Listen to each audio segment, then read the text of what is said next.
Well, uh, I have told before in the previous part that well, at early days when people had the coinage, they were taking from the round surface a small piece of metal out, scrap it, um, and of course the money weight of the coin will be smaller, but people, especially if they don't use a device, won't necessarily recognize it.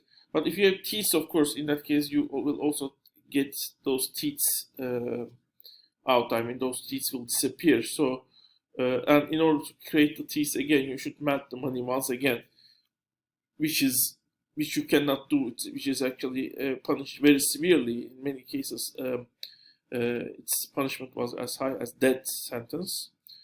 Um, but if there were no teeth, I mean, you can easily scrap this and you don't need to melt the money again. So those teeth are made so that I mean, so that the people won't scrap the piece of metal out of the money, and especially if you think you are, for example, uh, you operate a restaurant or a carpenter where, I mean, much money comes in and out.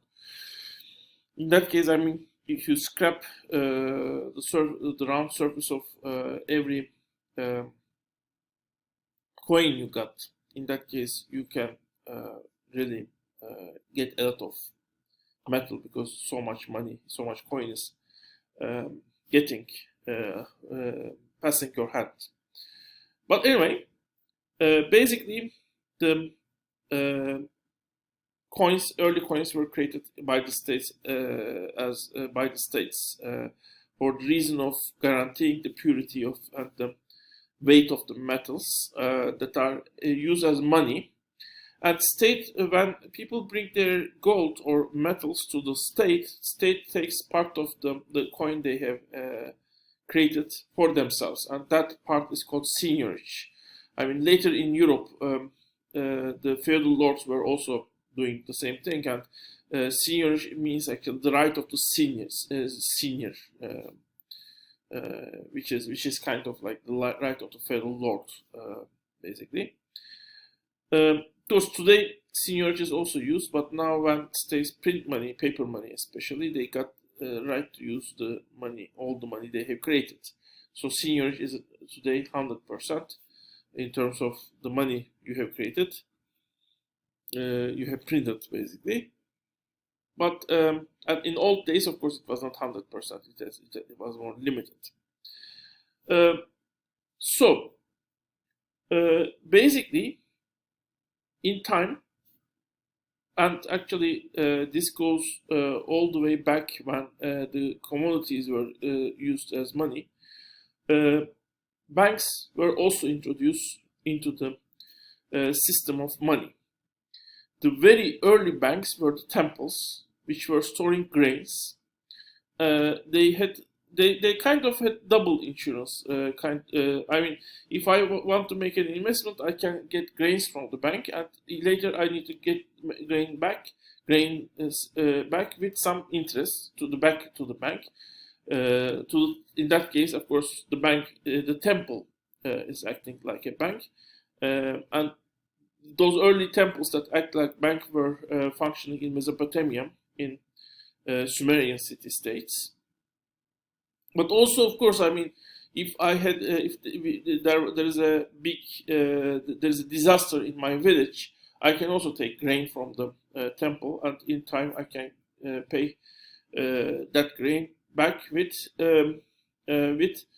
interest. So in a way, it is also the temple acts also as like an insurance mechanism for the villages around the city, also city states also, and kind of also binds the villages to the city states. I mean, city becomes more beneficial for those villages basically. uh, in time, when people start to have metal money especially, they also begin to put their metal money into the bank, and in return bank gives them a piece of paper, of course, I mean, something written, let me say, And in Mesopotamian times, of course, it was not the paper we know. It was a tablet made from the earth, basically. In the time, it becomes a piece of paper, which basically states the bank owes you a certain amount of, well, coin, gold coin, basically, or silver coin, or any other metal coin. So when you bring that paper back to the bank would give you that that amount of coin. And in time, of course, the banks have standardized those papers. For example, if you bring 10 piece of coins or 10 pound coin worth 10 pound, then they give you a paper that symbolizes or that 10 pound, with which you could get that 10 pound back. If you bring coin that is worth 20 pounds, then they give you a separate paper that is with which you can get that 20 pound back. So they had standardized papers. I mean, they don't give you a specific paper which is 2,423 pound, basically. I mean, in time, those standardized papers will take place, and those papers begin to know as banknotes. So, for example, this would, for example, symbolize 5. Let's say this is 5 Turkish lira, but in past it might be symbolizing 5 gram of gold, for example. And if I bring this paper back to bank, I might be able to get that 5 gram of gold from the bank. And each bank had separate banknotes, so this in early times this paper could be used only at certain particular banks, not all banks.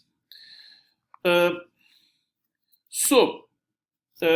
time, people, knowing that at least when they trust to the banks, they know that they can get anyone who has those papers can get that piece of that amount of gold symbolized, or that amount of gold replaced by this banknotes back anyway.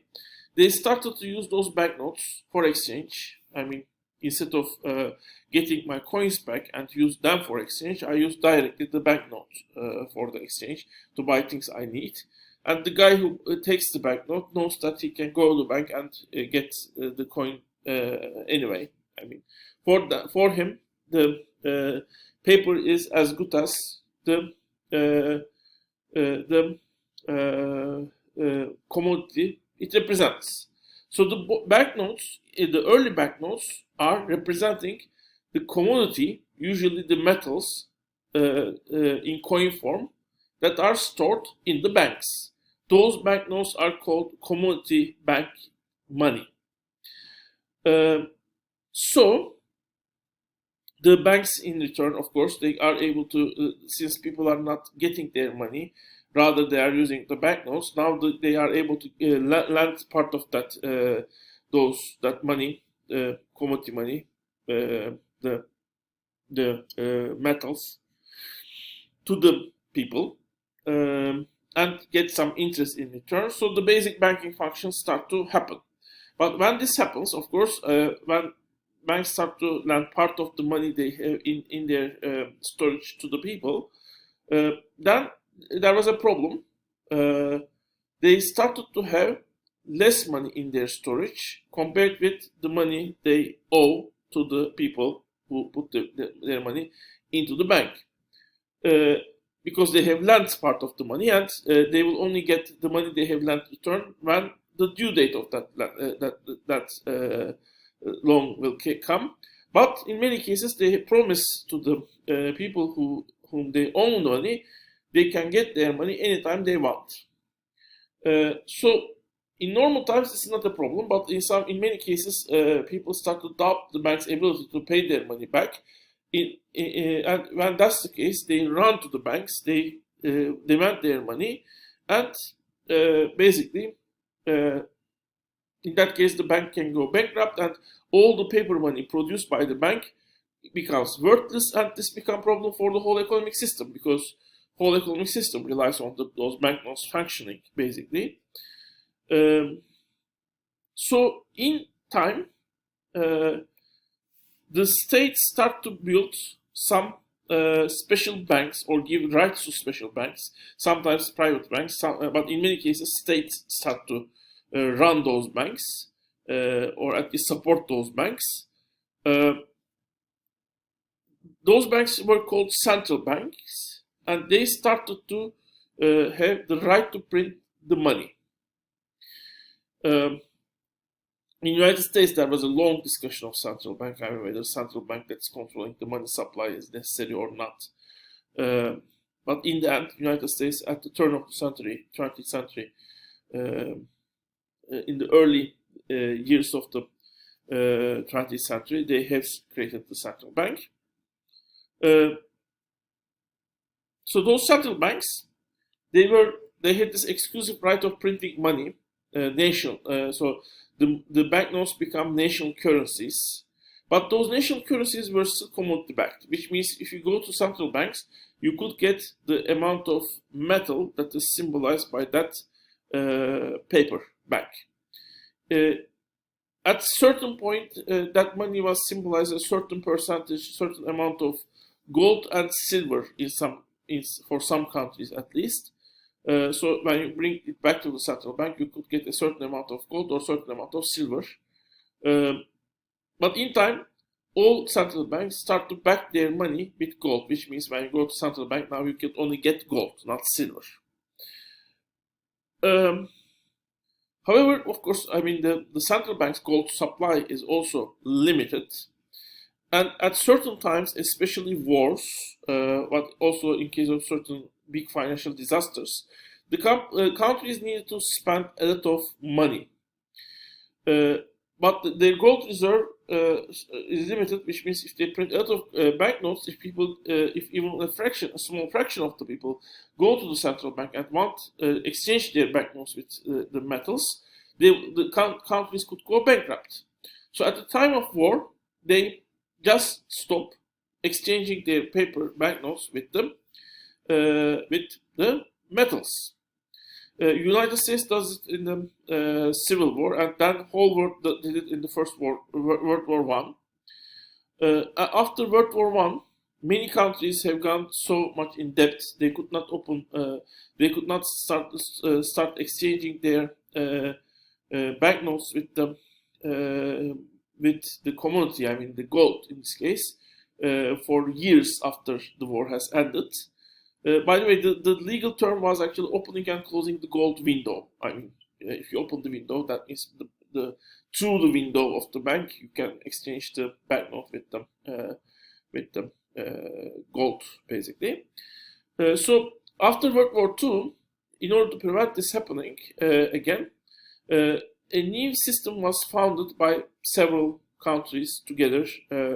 And the details of the system was set in Bretton Woods, United States, I believe New Hampshire, which is at a ski resort in 1944. And now all countries except United States start to back their money not to gold but to US dollar. Which means now central banks, when you bring the national currencies to central bank, those central banks will guarantee you to give you certain amount of dollar back. United States government, in return, if you bring the money to their central bank, the dollar to their central bank, they will give you gold back.